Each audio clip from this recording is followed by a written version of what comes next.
Hello and welcome. Well, today we have a very, very interesting subject that we are going to talk about: effects of climate change on our planet. And here we are talking about climate change. And I think for most Ghanaians, it's such a far-fetched subject. I doubt if there's even never going to be a proper constituted body to think about what the repercussions will be. But here we are. You see, there are two schools of thought. There are one school of thought that says, listen, the world has always heated and cooled and heated and cooled, and that's how the world looks after itself. But scientists today are saying that because of the habits of you and I, the world is heating up, and as it's heating up, some of the ice in the polar is melting, there's more droughts, there's going to be less food, less fresh water, and indeed the next frontier is going to be war over fresh water. But how real is it? Is it just scientists just getting overzealous with their, all detailed calculations and that, hey, let's pray and leave it to God? The world has always been able to look after itself. But there's one funny thing, that the sea seems to be moving too much inland. And those in the Volta region experience this much more. The whole villages that are now washed away in the sea. Could this be a part of climate change? I don't know, but I have with me in the studio those who know. My name is Nana Sakwa. This is PM Express, and when I come back, I will introduce my guest and we'll start educating ourselves on climate change.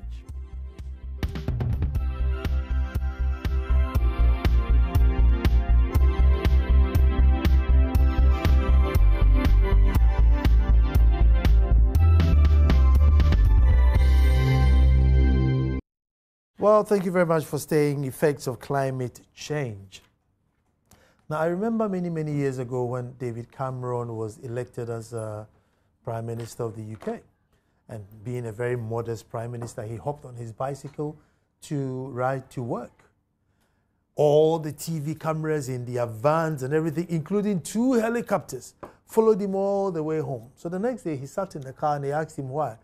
He says, because he's defeating the whole object. I sat on a bicycle to reduce greenhouse gases, but there was even helicopters and everything following me. So I might as well just sit in one car and go and save the planet. So indeed, the emissions that are coming from cars and factories, when they combine with some sort of a protective gas film that's supposed to protect us, it causes the climate to change. That's what scientists are telling us. And then the other school of thought is saying, look, all this is just scientists just getting hogwashed. But I have one in my studio today who will indeed educate us as to if climate change is real or if it's just a science fiction. If it's real, what do we do to protect ourselves? With me in the studio is Selom Abebiu from the Departments of Mine and Fishery Science, University of Ghana. And we have a Professor Dr. Ampieni Ado, who's the head of the same department, might join us later. And Professor Chris Gordon, climate change expert, also will join us later. The weightier matters, as I always talk about. Selom, you're welcome. Thank you very much. And we always charge our guests, the first time guests, we find them a bottle of palm wine or something, Ambante Munsa. but we'll spare you. Thank you very much for sparing me. So let me just start. Department of Marine and Fishery Sciences. What do you do? How broad is it? How narrow is it? What do you major in? It's one of the youngest departments in the University of Ghana. Started a couple of years ago. We research essentially into marine and fisheries. We noticed that Ghana has this extensive coastline, about 550 kilometers long, and with EEZ and everything in addition. That is a large space. And we haven't done much in studying it, in finding out what is there, how it influences us, how it affects us, and what benefits you might derive from it. So a couple of decade or two ago, a couple of guys, Professor Van der Poy, the late Professor Van der Poy, and a couple of guys at the university got together and said, we must start studying the marine environment. So they formed this department. Initially, we had a very fancy name. It was the Department of Oceanography. Okay. But as time goes on and, departments go to evolution, it changed to marine and fishery sciences. Again, the fisheries component, because fisheries is that important. Fisheries contribute extensively to our protein nutrition in Ghana. We are good fishers in Ghana. We fish a lot, extensively, go to other countries, but we haven't studied the effect of our fishing activities on our marine environment. We don't know exactly whether the fishes will continue, talking about sustainability, or whether we are causing any damage ecological. So this is two units, oceanography and fisheries, meshed together in one department, and that's the kind of research we do. Currently, we have a staff of just about 10, but we make use of a lot of external scientists, people from GMPC, Petroleum Commission, any other related body come and teach with us. So that's basically what we study in there. On the subject of fisheries, you know, we had our own traditional canoe fishing. Yes. And then all of a sudden, you know, every now and then you get these trawlers, you know, coming. Now, the trawlers deplete the fish and the canoes don't fish enough. So what's the balance? I don't know if it falls under your department. Yeah, we study it. Oh. Anything that got to do with fisheries studies. Mm-hmm. We have Professor Nuno, one of the top experts in that area of research. Basically, the canoe fisheries, we refer to them as artisanal fisheries. Mm-hmm. And then the trawlers, the industrial fleet. The laws governing fishing in Ghana actually demarcate areas of the marine sphere where artisanal guys can't go and fish and trawlers can't go and fish. The problem is always, you know, implementation. The trawler guys overlap into the artisanal areas and they have the accidents. But the second point you raised about artisanal guys not getting enough, actually, they have quite a huge number of artisanal fishers in Ghana. There's a study that is conducted annually by the Marine Fisheries Research Division based at Tema. We call it a frame survey, where we count the fishers and their canoes and everything. They contribute more to local fish consumption than the industrial fishers. The industrial guys basically do things like shrimp trawling and trawling for other, and then they largely export. Of course, they have the bycatch problem when they trawl for other fishes. When they trawl for example, shrimp, they catch other fishes. They used to throw them away, but it's a system where artisanal guys buy from them. There's a whole lot of questions, something you have to go into some other time about it. So that's about the fishers. They do contribute a lot. There has been attempts to see whether we can stabilize the number of people in the fishing industry and possibly decrease the number over time.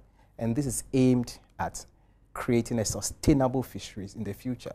Otherwise, we might be depriving our future generation of their protein if we continue at the rate at which we are fishing. Let's look at the inset. Now, we're going to look at, since we are talking about marine, some of the effect of the sea that's now moving closer into land and washing away land. Let's watch this documentary or this inset by Joseph Opokuga. We are so much concerned about people and also concerned about the reduction in size of Anglo land. Because as Pokbogo has gone, it means that our land has been reduced. Puvama is also going. We are concerned. But the most concern that we raised was the human life. Schools have been affected. So last week, executive committee met of the assembly, and we took a decision. A 7-member committee was put up to look at resettlement issues. So a land was identified. We asked them to look for the owners of that land, and they'll negotiate. Because this is a temporary issue, because we are looking at a permanent solution to the problem. So we are expecting them 2 weeks, 3 weeks, they should bring us a report where a temporary structure for the school also will go so that schools are not unduly interrupted. The academic life of the pupils will not be unduly affected, and the people too will not be so much displaced.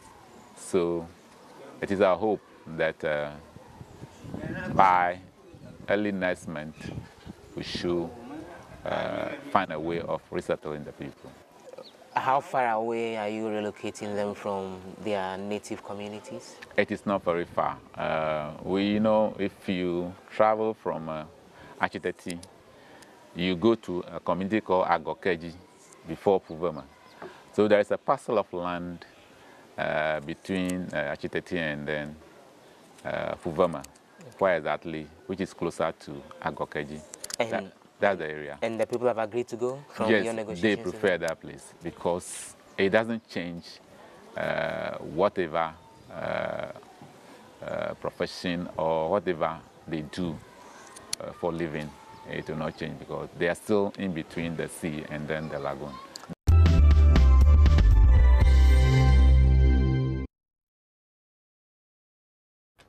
Well, some of the harsh realities of our time. The sea is eating into land, and luckily we have Selom in-house, so he explain to us what's happening here.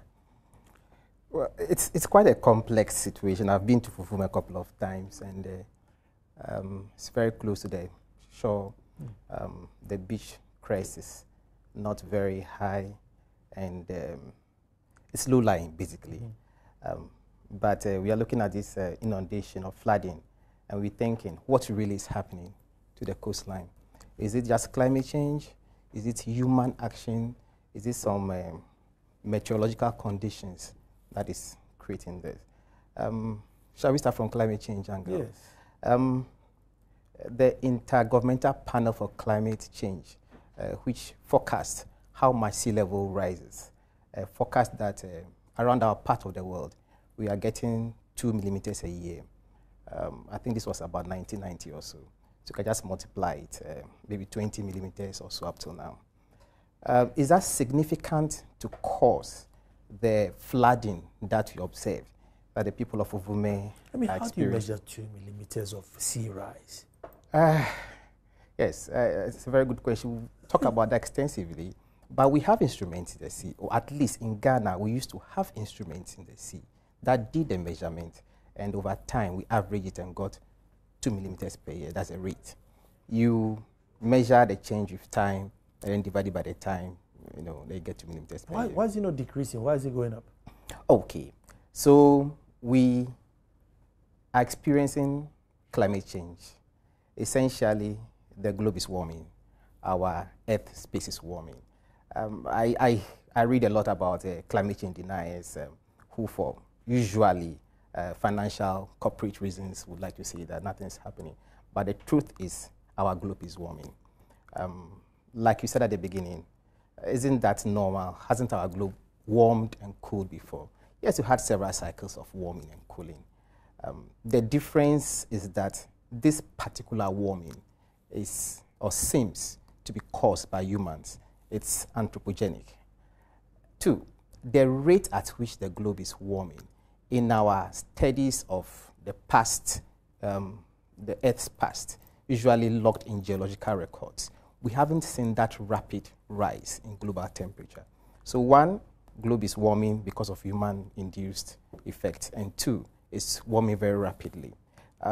There's always this talk about greenhouse and carbon footprint, and then the intro you gave about the Prime Minister's helicopter. Carbon dioxide is a funny thing. Let me just jump into a little bit of the science. Sunlight comes into Earth, warms us, fuels production on Earth. The heat leaves. The sunlight comes as light, visible. It leaves as infrared heat, sensible heat, that will radiate back into space. And the globe balances its heat budget. Because if we keep putting too much and too little leaves, it's going to warm on average, and vice versa. The problem is the Earth's atmosphere can act as a greenhouse. A greenhouse is made of glass, if you remember. So visible light comes in, but sensible heat in the infrared spectrum refuses to go out. The glass acts as a blanket. It's the same effect. Water vapor, carbon dioxide, methane, and some few gases act as that blanket around the Earth. So we see visible light coming every day, but the infrared portion refuses to go out because it's being blocked. And that is basic science. You can do this in a laboratory and see for yourself.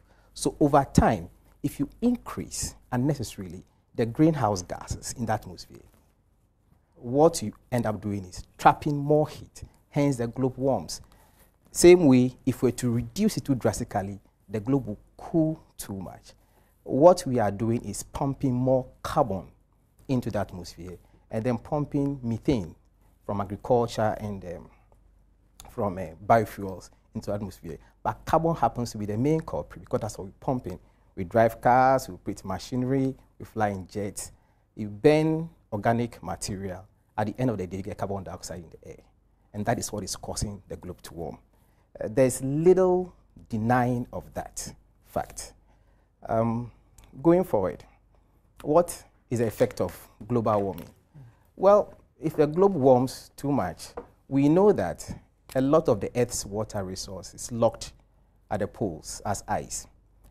If it warms too much, the temperature goes out of balance, the ice starts melting. Once the ice melts, sea levels go up. In fact, the sea water itself warms slightly.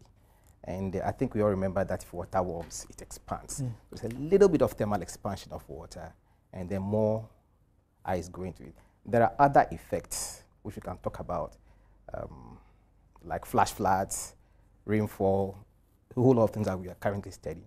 But let's just look at the sea level rise. So the sea level keeps going up by a few millimeters. Now, tides, time and tide waits for no man.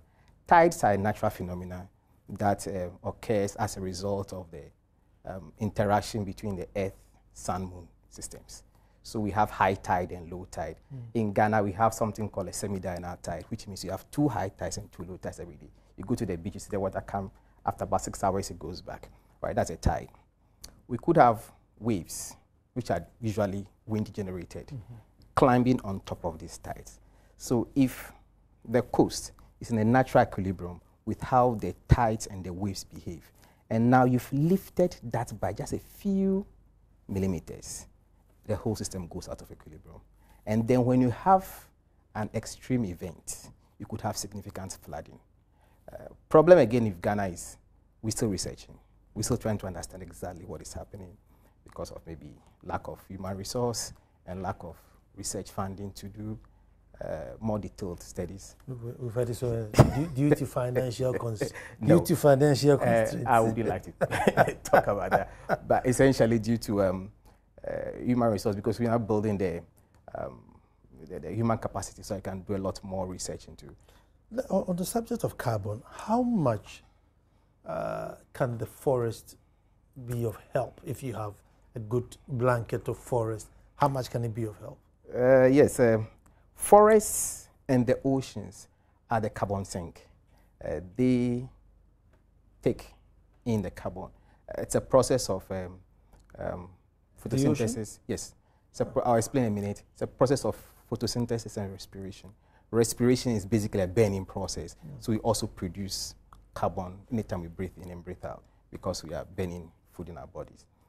During the day, the trees, green plants which contain chlorophyll, use sunlight and carbon in the presence of nutrients and factors to produce carbon, which is stored in their system. So during the day, the plants capture carbon or they sequester carbon. And the oceans contain a lot of plants, tiny plants, we tend to call it phytoplankton, and they pull in the carbon. What is happening now is that, and all this is in equilibrium, how much carbon we are producing and how much carbon the trees are taking in. It's usually in equilibrium. What is happening is there's a disequilibrium because now we are producing it faster than the trees can take it in addition to the fact that we've cut down quite a fair amount of trees. And then there's this negative feedback whereby because the globe is warming, photosynthetic organisms are not efficient at trapping the carbon again. So, the whole thing just gets spiraling out. So, yes, that's the natural system. The trees take it out and we put it in. But it looks like we are putting in more than the trees can take out. Oh, but if you look at the size of the ocean, I mean, the ocean is way more than the land space. Yes. And there's all these seaweed, if I may call them, in layman term, scattered everywhere. Surely they should be able to breathe in our carbon. Yes, they should be able to do that, except that, one, the productive part of the ocean is rather small compared to the entire ocean. It's only near continents. We call it continental shelf, that you have a lot of production going on. I can't remember the figure off the top of my head, but it's a smaller percentage of the whole ocean. But again, coming back to the critical point of a fine balance, the system did exist in a balance, whereby carbon coming out was balanced by carbon being taken out. Has it ever been balanced? Yes, it keeps getting balanced every now and then goes slightly out of balance, then rectifies itself, and then goes a bit into too much carbon being taken in, and then the globe cools or become very cold, and then the system warms. So that's a, the global warming and cooling sequence that we are used to. But in this particular case, the warming is coming as a result of us, human beings. You see, what I think the skeptics, I mean, if you, last December, I mean, New York and New Jersey and I think the East Coast, I mean, froze. They were covered in snow. So in the same breath, you're telling them, oh, the globe is warming, and, they are freezing to death, and they're being told the globe is warming. So, I mean, how do you explain this, or where is the balance? Yes, we tend to measure, human beings, our expectations are short. We tend to expect things to happen right now. If you're uncomfortable right now, that is a big problem. We don't see it in the long term. But these are averages of the cooling and warming sequence. So it cools and it warms, depending on the seasons. In the tropics, it doesn't fluctuate very much by the poles because of the shape of the earth and its slight tilt. So there's much significant cooling and warming. Some aspects of climate change prediction do predict that you'll be having intense weather patterns at some places because of the warming. So that is not totally unusual in terms of the science behind it. And when it gets hot, it gets very hot. I think what you're talking about, the cooling effect that you just explained. India experienced a heat wave a couple of weeks ago. It was so intense that the roots were melting. I think you remember that. Yeah. So it's always that balance. But when we talk about on average, it is, we take average of our periods at different locations and we look at it. And that gives an idea that it's notching up by a few degrees Celsius every year. I'm going to take a break. When I come back, I want to find out which was the perfect year in times recorded where scientists thought this was a perfect balance. We were producing 5 units of carbon and the forests were taking in 4.9 units of carbon, and to them that was a perfect atmosphere. But I have in my hand the Handbook of Coastal Processes and Management in Ghana, which was written by your department. Yes, a couple of guys in my department and one guy from University of Portsmouth. He's also a Ghanaian, because we thought it's important to start doing something about the coastal. I'll take a break, and then when we come back, I think, but if you're a chief by any of the coastal lands, you need to find one and buy and see what's happening to your land. Stay tuned, we're coming back.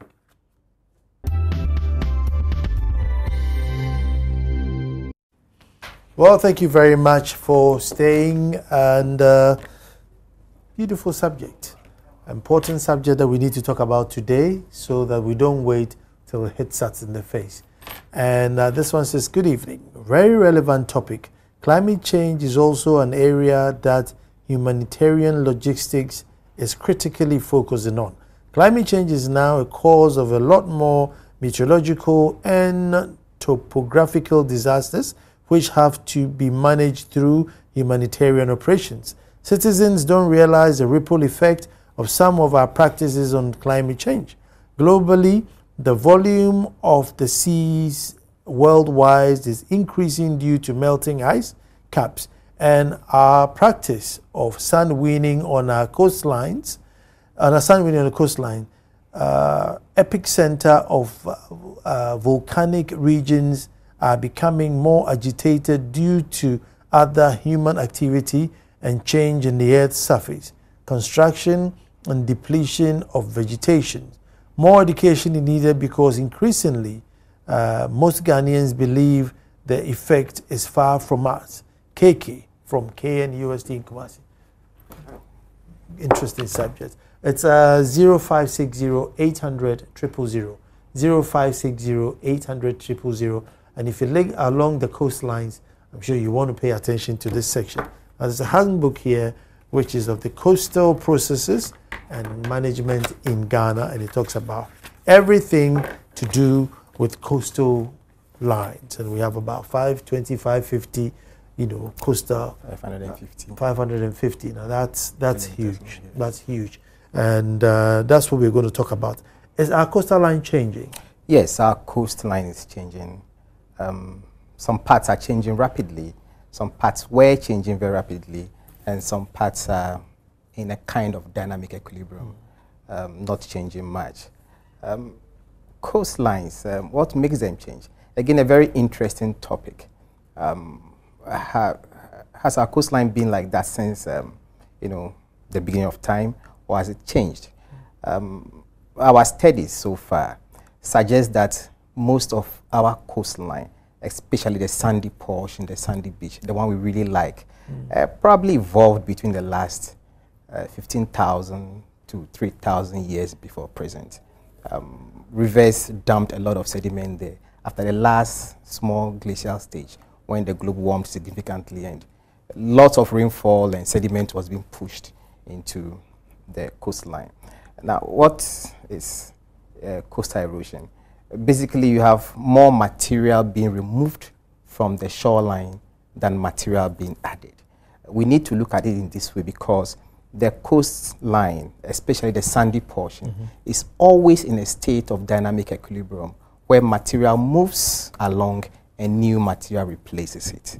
So the sand you have on the beaches of Accra are going to move eastwards, and sand from the west will replace it, or from some river will replace it, and so on and so forth. That keeps our beach in dynamic equilibrium. Where the equilibrium changes because what is coming in is less than what is going out, our coast starts eroding. But if what is coming in is more than what is going out, then we see an accretion, a building of the coastline. We have studied a lot of our coastline. On average, it is receding. It is eroding, most of it. What are we losing in a year? Keta had 2 the inches, highest. 3 inches? Well, like the metric system, Keta had the highest, getting to something like 4 meters a year. I mean, insane. That much? Yes. Western region tends to have the lowest amount, a few millimeters, and then some parts would accrete or sand will build up. So we tend to lose a lot of sand. And when you have that erosion, 4 meters a year, in about 10 years, we lose quite a lot of coastline. In fact, if you go to Keta right now and you look at the fort, it is one study we're trying to do to reconstruct it. There's a fort right there. Half of the fort was gone before they did the sea defense wall. Now, forts are not exactly built on the waterline because it makes common sense to bring it a bit inland to build. So you can use that to estimate how much of that sediment, and ancient maps, how much of the coastline disappeared. We think quite a fair amount of that coastline was washed away. A sediment possibly moved along the coast, eventually ended up in the Niger Delta, or possibly moved seawards. I want to believe strongly that there's a seaward component where we lost a lot of sediment to the sea because of some interesting studies I heard from my friends, my colleagues in the geology department. Information that is not too available to us, but suggests that we may be losing sediment into the sea. So we have this extreme. How much is sand winning contributing? Sand winning contributed a lot. Excuse me for just jumping in. It did. It has slowed down now, but it hasn't stopped. My understanding is that possibly George Sidadred was built from sand harvested from the beach. Those days it was just normal to go to the beach and pick sand. So this budget system I just described, sediment moving along the beach. Once you take it, you destroy that equilibrium because that sediment cannot move in. You need a lot more sediment to replace it. The whole system goes out of balance. It has been a major cause of erosion. Tell me, why are we in this part always late in doing anything? Because I know in other beaches, you're not allowed to take anything. No shells, no pebbles, and they are signs, do not take anything off the beach. So you go, you can touch, play with it, finish and leave it and go. Why are we so late in coming? You know, like you're saying, somebody just drives a whole tipper truck. A whole tipper truck. Digs up a sand load of it and just drives off. Yes, interesting question. Quite early in my education, I realized that laws with the coastal environment are pretty old. 1890 something, we had things like the Beaches Obstruction Ordinance. We actually do have the laws there that says do not take anything from the coast. Again, it's the usual Ghanaian system that I don't think I have the capacity or the training to study, but the human aspect of it that we need to understand. Why do we have laws that says do not take anything from the beach, as we just discussed? It's been there for millennia, or for a long time at least. And then we still go and take things from the beach, and nothing is done to us. Nowadays, what happens is that people go to the beach with cement and mold the blocks there, because clearly you cannot take the sand from the beach now. It is becoming difficult. So they make the blocks right on the beach and transport it that way. And I don't see how the authorities could see a difference between molding the blocks on the beach with the beach sand and taking it away and taking the sand away. It comes to the same point as far as I'm concerned. And you see this happen in a whole lot of beaches. And erosion, properties are getting threatened. You know, coastal space is quite expensive.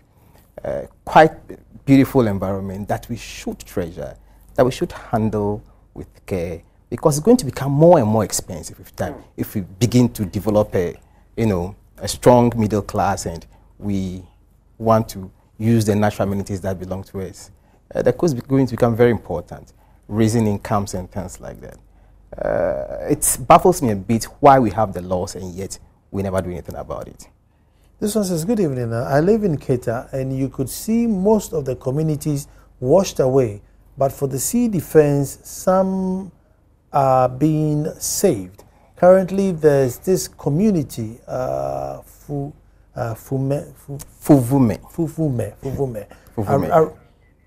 around the Volta estuary, being washed away. Now, we're going to look at this sea defense business to see how it will help. But let's go on the phone and speak to Dr. Pianing Ado, who's the head of Marine and Fisheries Department. My boss. Salam's boss is coming in to... hello, Doctor. Welcome. Thank you. Doctor, we are talking about this obviously very important but neglected subject of climate change. Now, one would say, what's our sacrifice? Our contribution to climate change is negligible. We have very little fossil fuels, so why should we sacrifice for the others to build? Because when they were building, they didn't think of us. They've now built their countries and their factories, and they're asking us, oh, you slow down on your development. What should we do? What's the equity here? Yes, I think that's an interesting way of looking at it. But we live in a global village. So what happens to your neighbor? Definitely, the impact you feel the impact. So that is how the system is. Somebody does something, and eventually we all bear the consequence of it. So climate change has come to stay, and we have to find ways of either adapting to the situation or find a way of coping. So that is a reality now. On the shows, because I know your department has done a lot on the coastal, the shoreline. I mean, how much can we protect, and how much are we going to lose in reality? The issue is that we have problems in the more vulnerable areas, especially where we have very low-lying areas. These areas are liable to flooding, so with the least disturbance in the oceanic domain, it affects these areas.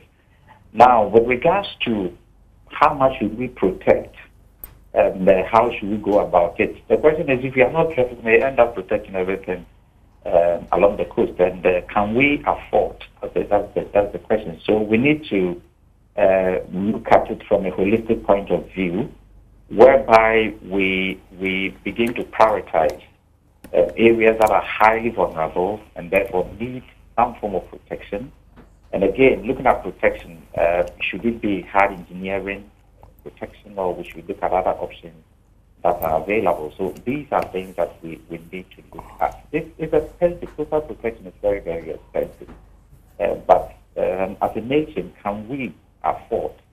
If we cannot, there are other alternatives that we probably may have to look at. And if we find them attractive, we may have to go in for that. I mean, this may be very a layman question, but let me try. I mean, can you dig up in the sea so that the water recedes, or I mean, it's not feasible? Hello, can you come back again? I was saying, I mean, it's a layman question, but I don't know if it's practical. Like digging up a hole in the sea so that the water recedes back into it. That is not possible. That is not possible. That may even worsen the situation, because you have waves coming, waves traveling different medium. We have, wave travel. We are careful, in development along the shoreline. It will also reduce the rate of recession. So these are some of the things we have to look at. Don't build closer to the shoreline. At least leave a buffer. Once that is done, the system naturally have a wider area to operate. But once we build closer, we intercept the system and we destabilize the equilibrium system there. So that is one way by which we can look at it. Development and the weighing of sand is something we have to look at. Doc, thank you very much for that. Very insightful, and I'm sure we'll talk about this again. There's a message from Florence saying that this should have been done in a local language so that, the real culprits who go out there to be digging out the sand, she says, anytime I try to correct them, they hail insults at me. So Florence, still, for God and country, yes, continue until such time that is done. But one thing which we've now become very plush, so we want to build hotels, yes, and high-rise building like on the shore. Yeah. I don't know if they've given that. I hope they've given that in needed buffer. Yes, I hope so too. When my head of department was talking, I remember this incident. I think Joy FM reported it about erosion at Glefe, some time ago. So we went to research on it, and then the point he made about humans coming too close to the coastline. What struck us immediately was there's this community, I think very poor community, I think that's Glefe or Gbegbese. They had built their buildings right on top of the beach. Then just about 200 or 300 meters to the west, there's this nice residential area which had left a nice buffer zone between the beach and their community. Now, Glefe is experiencing extreme erosion. That community hasn't done anything. And research on it, I think my head put up a paper on it. That just shows you about the need to leave that buffer. Normally, when you are going to invest in a high rise or an expensive facility on the coastline, you need to do the studies. You need to find out how far back you offset your building from the coast. I've seen instances of expensive resorts experiencing or beginning to experience erosion. A typical example is the Buzua Beach Resort, and they had put in an intervention which seriously wasn't well designed and is failing. I was there about 2 weeks ago, took a look at it, and they might have to spend money in protecting that shoreline. Because the Buzua Beach Resort is something iconic in Ghana. I think, I don't know who owns it anyway, but it's expensive. You don't want that to go. So anybody who wants to put a high rise on the coastline, please spend a little bit of money doing the research. I have a more radical idea. Why don't we just nationalize a certain portion of the coastline? In some countries, areas underwater belong to the state. And you could make a strong argument that up to at least 10 meters from the seawater interface is underwater at some point or the other. And that shouldn't belong to anybody. So that the development of that property should be considered by a body that says, well, if you want to develop it, you have to put this money in and protect it or not protect it. And I want to go into a subject of protection. I'll take a break and come back. But this is, I remember when we used to go to Dansoman Beach, there was a good space. But now they've literally built right on top. Yeah, right into the that's sea. That's a coastal squeeze thing. So that's what we're looking at. I'm going to take a break, and then we're coming straight back.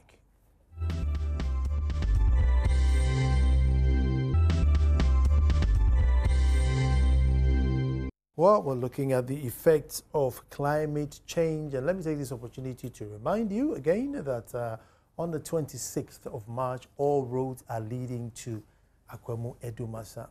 5 years anniversary since I became a chief, and it's going to be a grand festival, and you don't want to miss it. I'll give you further details at the end of the show, so stay tuned.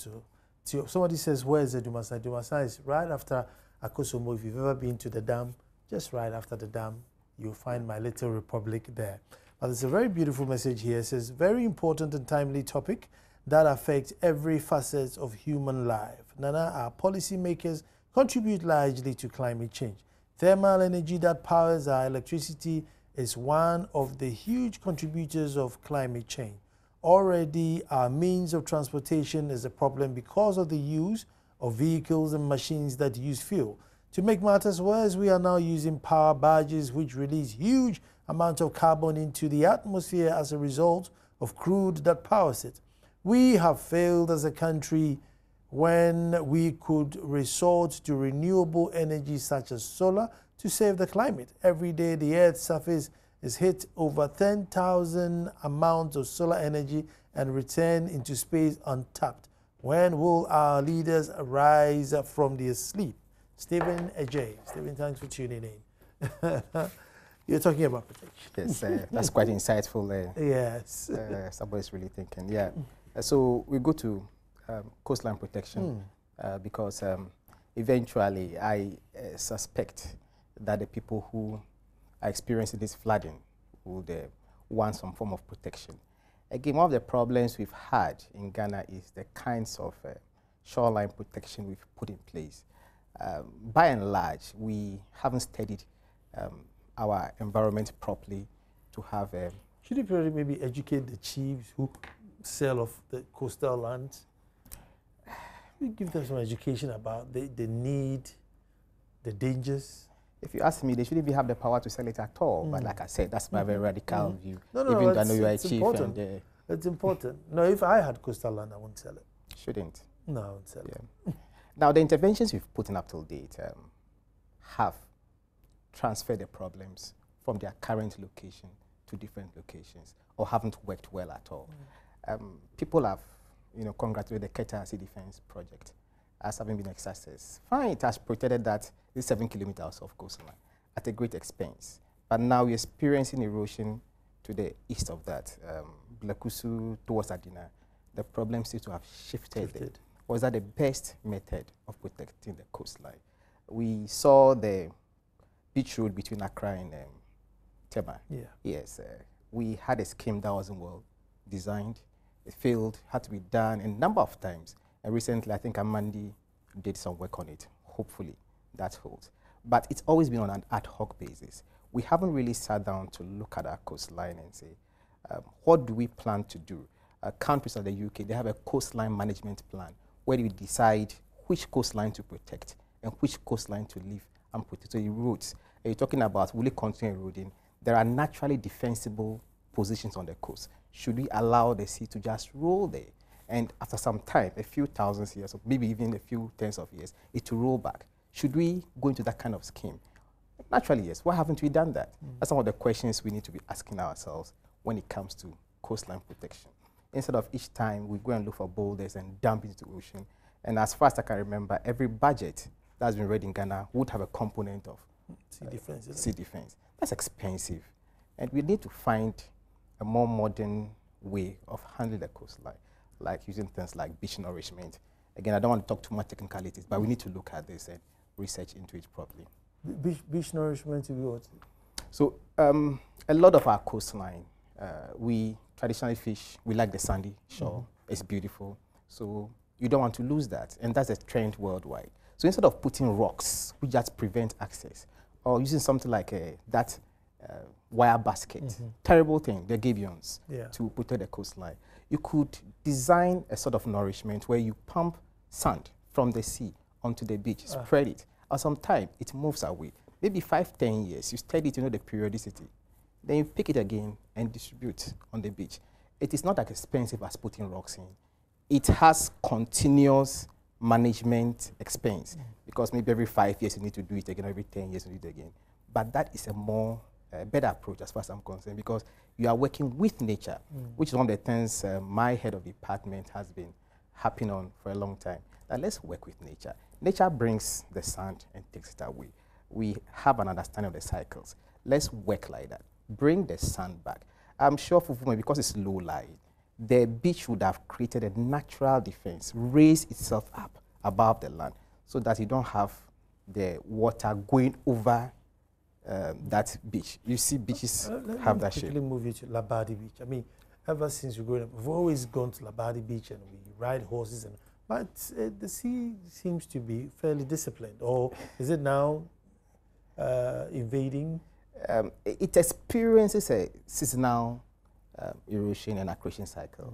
I think on the average, it is slightly erosional, but it's a kind of a beach that would erode that quickly. Okay. That's a natural advantage. You go to Labadi Beach, one thing you know is that the grain of sand is really fine, and that's going to tell you that it might not erode. We have some markers that we're using, gauging this. But it looks like on average, because of human effect, it seems to be eroding a little bit on average. And that's Labadi Beach, but it's been there for a long time, like you said. Do we have a grading system like, oh, this is the best beach or that's the finest beach? I think if you have things like that, maybe it would encourage others to, win the best beach award or something. It's one of the projects we've seriously considered. We are looking for funding for it. The State of the Coast newsletter that our department is championing. Hopefully before the year ends, we'll roll that out and tell which are the best beaches to go and have fun and which are the beaches you should avoid and which ones eroding. We've discussed it extensively, put things in place. I think we're just at the funding stage and we'll have that, so that's a good idea. Well, thank you very much. All too soon, that's what time will allow us, and every now and then subjects like this should sneak in and we should not wait until the tide is taking us away before. So thank you very much, Selim, for coming on the show. Thank you, Nana, and I hope I'm invited too. You are invited, and the story is that, 5 years ago, I was made chief of Edumasa, and somehow I've been able to combine being a chief and serving you every evening with, different issues. So as part of our anniversary, this Easter, 26th of March, we are all going to Edumasa, and it's brilliant. Awodanswa is going to present her reading project and a library to the people. I'm going to give them their school, and it's brilliant. Everyone is going to be there, so you need to be there too. But for the people in Edumasa, it's a Monday to Monday issue, so you should be there all week while we wait for our guests to turn up on Saturday. Folks, tomorrow we'll be back to do this all over again. Thank you. Thank you, sir.